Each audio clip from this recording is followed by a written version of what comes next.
کدام جنگ بیشترین هزینه را برای ایالات متحده داشته است؟ بیشتر آمریکایی‌ها نمی‌دانند که ایالات متحده در طول تاریخ خود در نزدیک به 100 جنگ شرکت کرده است. پس کدام جنگ بیشترین هزینه را برای آمریکا داشته است؟ رتبه پنجم، جنگ کره. جنگ کره بین آمریکا، کره جنوبی، کره شمالی، چین و نیروهای سازمان ملل بود و حدود 700 میلیارد دلار هزینه داشت. رتبه چهارم، جنگ ویتنام. جنگ ویتنام بین آمریکا، ویتنام شمالی و جنوبی، لاوس و کامبوج رخ داد و حدود 1 تریلیون دلار هزینه داشت. رتبه سوم، جنگ عراق. جنگ عراق بین آمریکا، عراق و نیروهای ائتلاف بود و حدود 1.9 تریلیون دلار هزینه داشت که شامل هزینه‌های جنگ و بازسازی می‌شود. رتبه دوم، جنگ در افغانستان.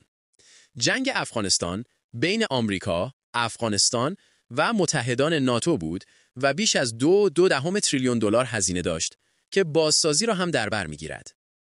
قبل از اعلام رتبه اول، در بخش نظرات بنویسید که فکر می‌کنید کدام جنگ بیشترین هزینه را داشته است.